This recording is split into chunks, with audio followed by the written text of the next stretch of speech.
Bonsoir à tous, je suis ravi de vous retrouver pour une nouvelle émission de Lundi Sport. Ce soir, on part en voyage. Regardez ce qui vous attend. Ils ont reçu le prix Young Voyager Award 2020, le prix des jeunes voyageurs en 2020, décerné par le Cruising Club of America, une des plus prestigieuses organisations internationales de marins.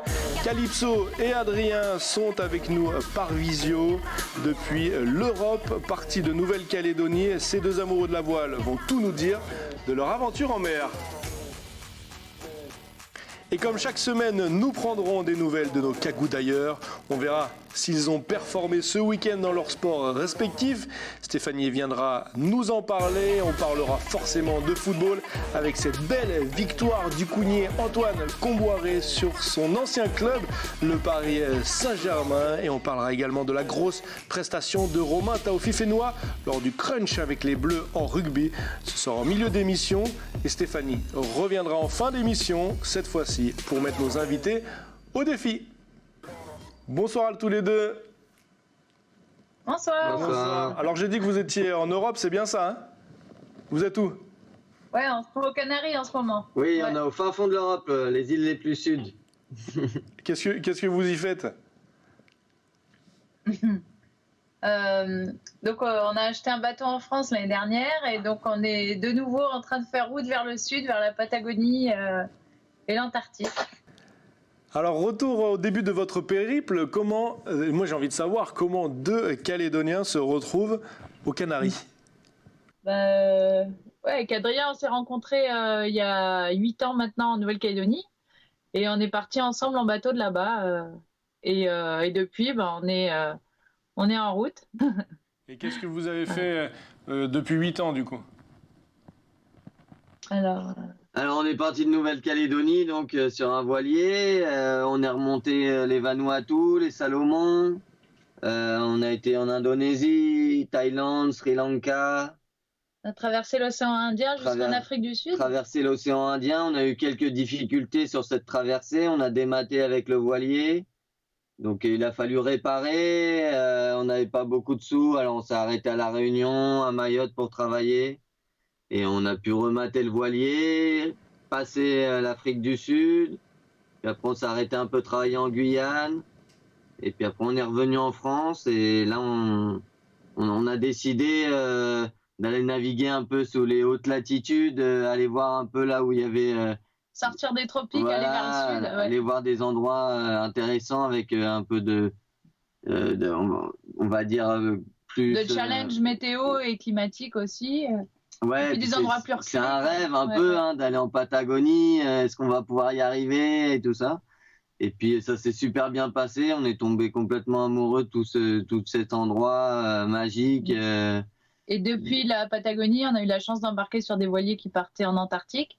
Et ensuite, les années suivantes, on a été embauché sur un bateau qui faisait des expéditions là-bas dans le sud, un voilier aussi. Donc 3 années de suite, on est retourné en Antarctique et faire plusieurs voyages par an. Donc, c'est-à-dire, vous avez été embauché pour faire quoi? Nous, on était skippers sur le bateau, tous les deux. Voilà.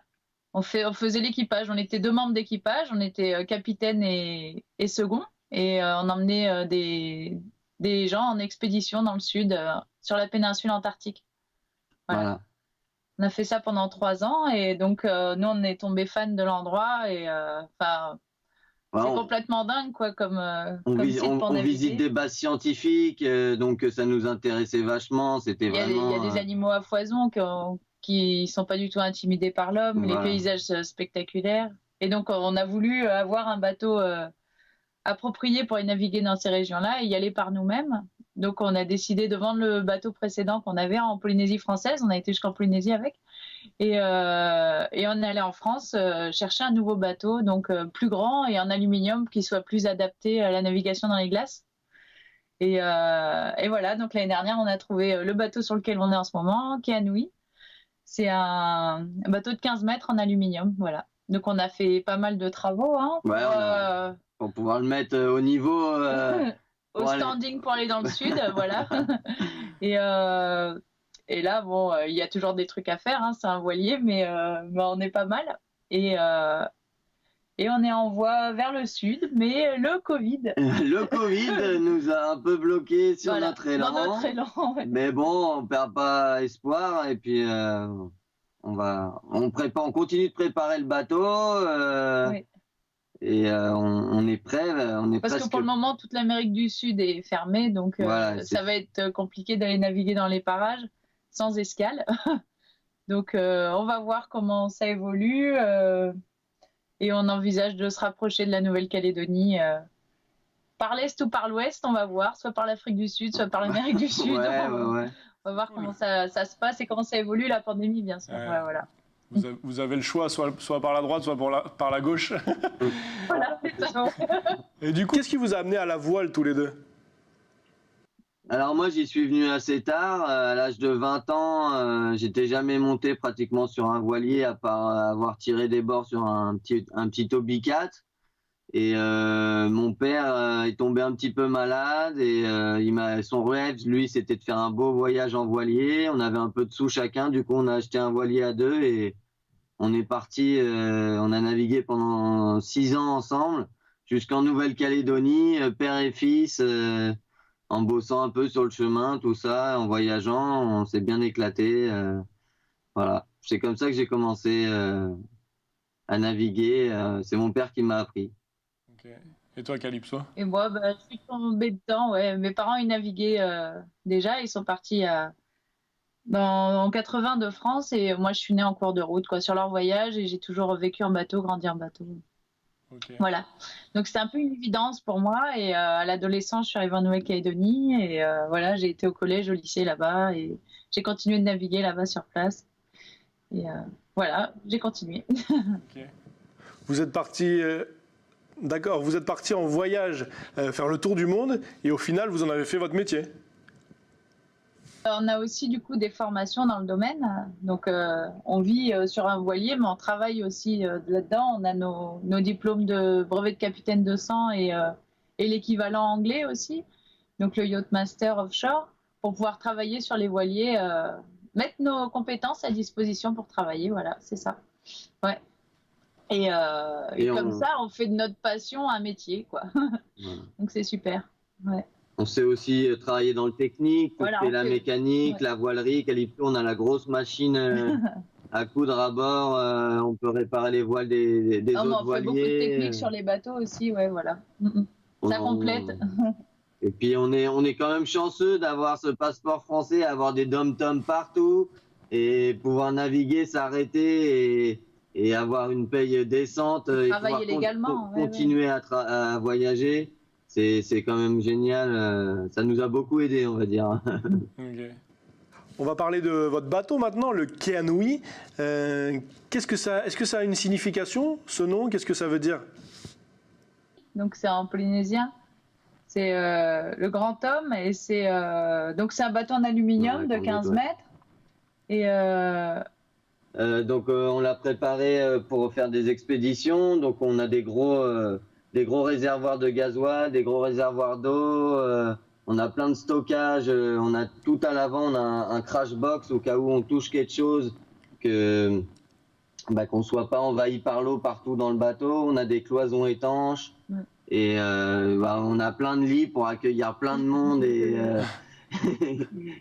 voilà. On aimerait bien emmener des scientifiques faire des missions, des trucs comme ça, ou comme on faisait un peu là, emmener des gens faire des... qui a un but en fait dans notre charter. Là on a amené beaucoup de sportifs. Ouais. Donc voilà, les gens ils sont motivés, tous les jours ils se lèvent, ils ont envie de faire du sport, ils ont envie de découvrir c'est cette nouvelle horizon Ils viennent avec une passion commune, quoi. Voilà. C'est vraiment intéressant et on partage avec eux. Donc on a déjà amené des skieurs, on a amené pas mal de kayaks, c'était souvent ça qu'on faisait, on avait 7 kayaks à bord et on partait et c'était des vrais sportifs, ils pouvaient ramer une vingtaine de kilomètres par jour. Donc ils partaient tôt le matin et revenaient tard le soir, fatigués. Dans l'eau entre 0 et 2 degrés. Hein. Voilà, on leur faisait des bons petits des bons petits plats quand il revenait, une bonne soupe pour qu'il se réchauffe au coin du chauffage. On devient un peu le bateau camp de base en fait quand dans ce genre de milieu quoi. Ouais. C'est vraiment le refuge. C'est le confort dans l'hostilité. Et vous parlez de sportifs, que vous amenez des sportifs, mais est-ce que vous considérez comme des sportifs de l'extrême? Non. Moi non. Ouais, non, on a du mal à. Pour nous, c'est un quotidien en fait. Ouais.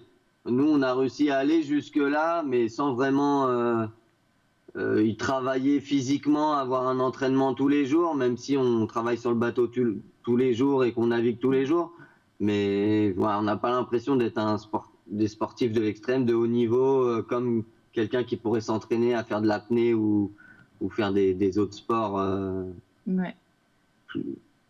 Ouais, voilà, enfin, je sais pas, j'ai pas l'impression qu'on... Moi non plus, je me considère pas comme une sportive de haut niveau. D'autres sports, en fait, on pratique d'autres sports qui nous demandent beaucoup plus de temps à faire. De travail, ouais. De travail, comme la slackline, le kitesurf, le surf, les choses qu'il faut donner vraiment au moment où... Il y a un moment où il faut vraiment tout donner.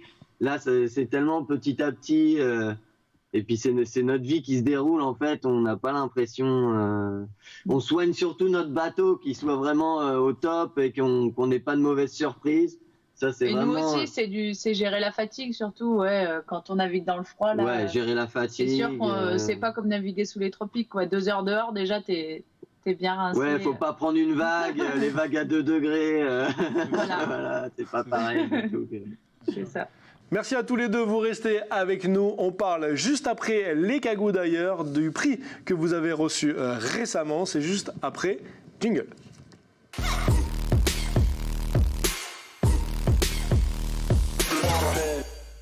Salut Steph. Bonsoir tout le monde. Bonsoir, ça va? Ça va. Alors dis-nous tout. Alors ce soir je vais vous parler de football et de rugby dans ma chronique Les Cagous d'ailleurs.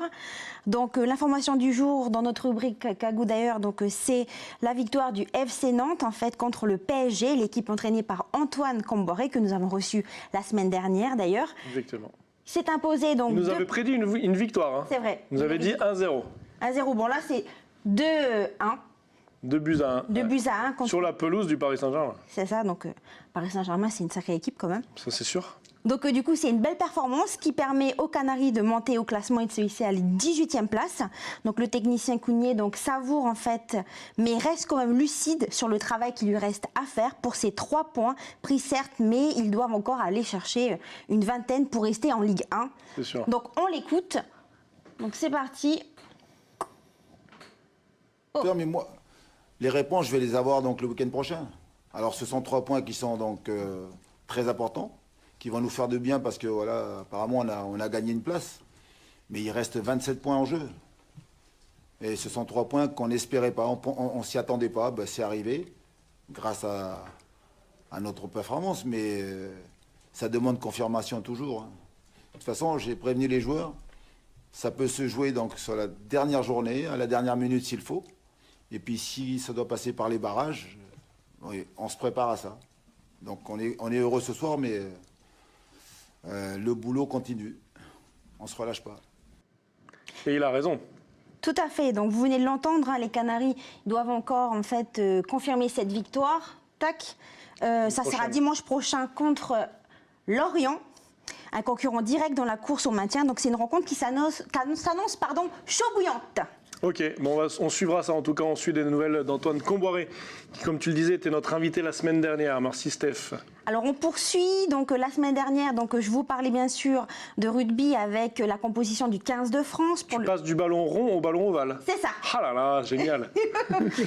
Donc la composition du 15 de France pour le Guinness Six Nations, donc anciennement le tournoi Destination, qui a débuté le 6 février dernier, parmi lesquels donc il y a 2 Calédoniens, 2 cousins, donc Romain et Donovan Taufifénois.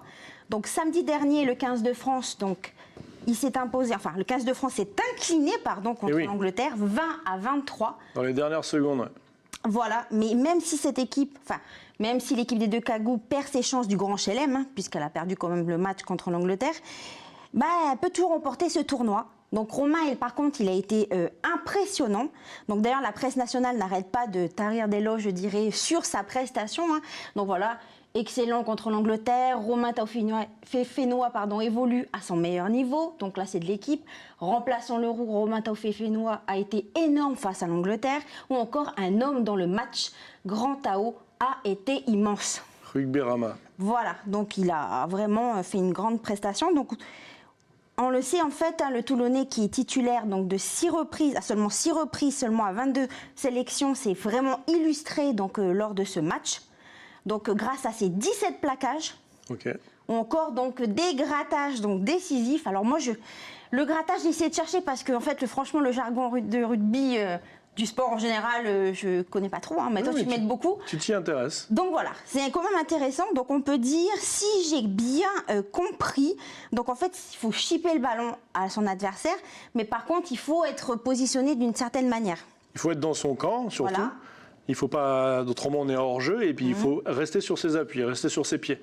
Autrement, on ne peut pas gratter le ballon, exactement. Parce que sinon, il y a une faute et c'est un coup franc, c'est ça? Voilà, une pénalité. Ok. Parce qu'on passe du ballon rond au ballon ovale. Coup franc, c'est ballon rond. La pénalité, c'est ballon ovale. D'accord, bah, tu fais bien de le dire. Donc voilà.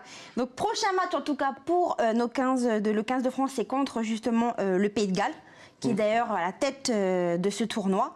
Et donc pour gagner, les Bleus devront remporter leurs 2 prochains matchs, donc contre le Pays de Galles et aussi contre l'Écosse, mais on n'a pas encore la date pour l'Écosse. Parce que le Pays de Galles, c'est le 20 mars, c'est samedi. D'accord, ok. Et bien au top, 2 Calédoniens au top, Romain Taofifénois, rugby, et Antoine Comboiré au ballon rond. C'est ça.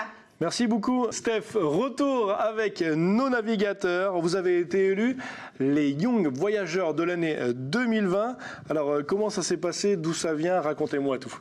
Surprise, je n'étais pas du tout au courant. Et en fait, en novembre l'année dernière, là, il y a le Cruising Club of America qui nous a contactés pour nous dire qu'ils nous décernaient le prix des Young Voyageurs, donc des jeunes voyageurs. Qui est décerné donc à des jeunes voyageurs qui ont fait un ou plusieurs voyages en voilier un peu à nature exceptionnelle, quoi. Voilà, donc originaux. Donc voilà, nous on a été vraiment agréablement surpris. Bah, on n'y croyait pas parce qu'on n'a fait aucune démarche, rien du tout. Et en fait, c'est des amis d'amis qui ont parlé de nous et qui nous ont vus, qu'on revenait d'Antarctique et tout ça. Et du coup, ils nous ont demandé un peu une biographie de ce qu'on avait fait. Et puis, on a remporté le prix. C'est assez fou. Et donc, bon, bah voilà, on devait être invité aux États-Unis pour la remise des prix. Mais donc, avec le Covid, ça se fait pas. Donc, on a fait une téléconférence où ils nous ont remis le prix virtuellement. Ça a été assez rigolo. Et les Américains, bon, bah, la banane, le sourire. Et bah, bon, pour nous, beaucoup d'honneur. Il y a eu des très grands qui ont été... qui ont déjà eu des prix par ce club. Et bah, nous, on tombe là-dedans. Et bon, bah, c'est vrai que ça fait pas mal de temps qu'on navigue et tout, mais on se rend pas compte. Enfin, c'est plus notre vie. On ne voyait pas comme un défi, quoi. Et puis on médiatise pas trop non plus, donc c'est vraiment étonnant qu'on ait reçu. On a été vraiment surpris, ouais. Et contents. Et c'est un honneur, hein. Bah oui, on est jeunes, faut donner envie. Nous, on donne tout le temps envie à des jeunes qui refont des petits bateaux. Bah ouais, faut y aller. Fais déjà l'extérieur pour que ça navigue, tu prennes un peu de plaisir, après tu feras l'intérieur. Comme ce qu'on est en train de reproduire encore maintenant, qu'on est parti de France, l'intérieur n'était pas du tout fini, et là, bah, ça y est, on est resté quelques mois aux Canaries, et bah, on améliore toujours le bateau, et ça c'est sûr. On bosse tous les jours un petit peu. On est déjà en route, quoi. Ouais, bah, c'est le plaisir de prendre la mer. Bon, là, il y a beaucoup d'incertitudes avec cette pandémie-là et toutes les frontières qui se ferment petit à petit, mais la mer est encore ouverte. Je vous regarde un petit peu sur les réseaux sociaux. Alors du coup, dites-moi comment elle s'appelle, cette page sur les réseaux sociaux, pour qu'on vous suive. Alors, pour suivre le bateau, c'est le nom du bateau, donc c'est Keanui, K-E-A-N-U-I, Sail, S-A-I-L. Donc c'est une page Facebook qu'on a ouverte l'année dernière quand on a acheté le bateau, et on n'est pas très assidus sur Internet, mais on a commencé à poster de l'actu sur le bateau, les travaux et notre avancée jusqu'ici aux Canaries pour le moment, voilà. Alors justement, vous êtes sur le point de partir. Et pour aller où? Ouais, non, on va aller au Cap-Vert. Ouais, on va aller au Cap-Vert. On connaît déjà bien le Cap-Vert. C'est super sympa. Il y a du surf, du kitesurf. On va prendre un peu le soleil. Là, on est resté. Bon, il y a du soleil aux Canaries, hein, mais on est resté beaucoup en marina pour pouvoir travailler sur le bateau. Et là, on a envie un peu d'aller profiter du mouillage. Il y a des petites îles désertes. Et on voudrait commencer à travailler sur des petites vidéos aussi pour pouvoir partager nos voyages en images, ce qu'on n'a jamais fait avant. Mais c'est vrai que le Ward et tout, et de voir des gens qui nous suivent et qui nous encouragent, ça nous a donné envie un peu de parler un peu plus de tout ça, quoi, Faire partager, voilà. Donc peut-être diffuser en ligne, enfin trouver des supports, faire quelque chose et partager nos voyages, ouais, surtout en ces temps de pandémie où personne ne peut plus sortir. Et vous qui naviguez dans le monde entier, un petit mot sur la Calédonie. Nous, on adore le Caillou, hein, c'est quand même un endroit magnifique. On a pas mal navigué, on connaît bien. Il y a plein d'endroits à découvrir. Le lagon, il est magnifique. Ouais, il y a beaucoup à faire. C'est la folie, la Calédonie, c'est super joli. Et pour avoir voyagé, on peut dire que ça reste un de nos endroits préférés, ça c'est sûr. Ouais, c'est un endroit très joli. On en parle toujours avec beaucoup d'émotion, ouais, carrément. Merci à tous les deux pour ce bon moment passé ensemble. On va passer au défi de Steph. Jingle.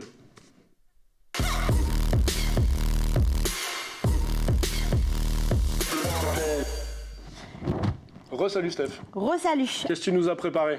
En fait, ça va être un défi spécial géographie sur les pays du monde. Hein. Comme nos invités, ils explorent en fait un peu le partout. monde. Le monde, on va dire. Exactement. Donc du coup, on va commencer par les pays d'Océanie. Ok.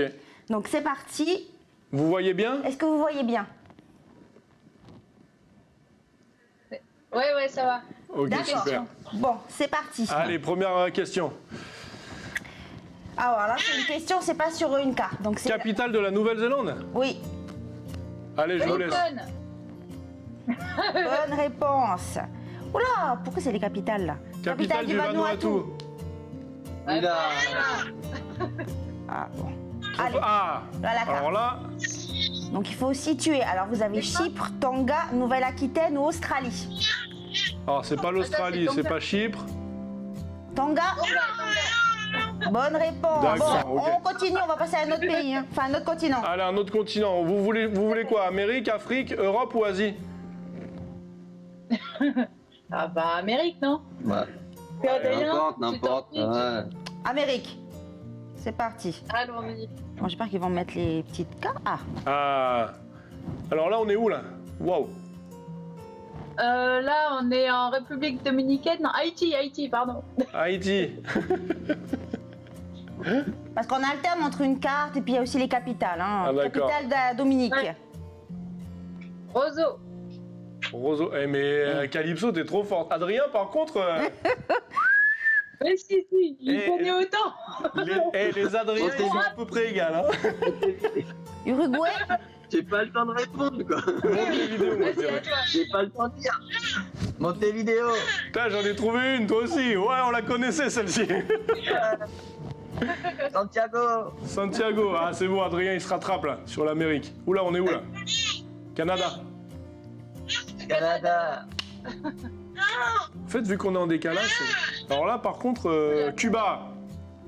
Ah, tu. Cuba. La capitale de la Bolivie. Alors là, je sais pas. Non. C'est quoi?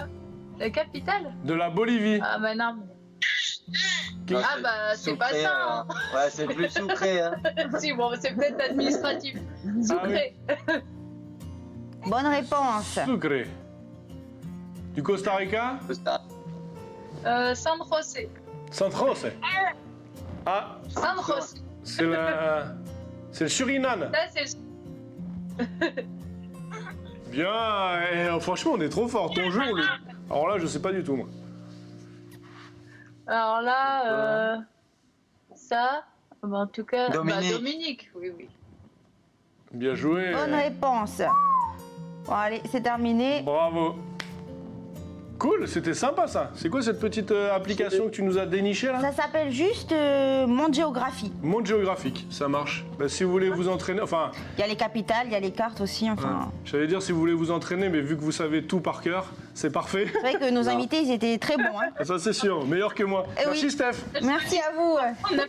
Et merci à tous les deux de votre gentillesse et voilà de ce moment de partage ensemble. Je vous souhaite bon vent à 3 du coup.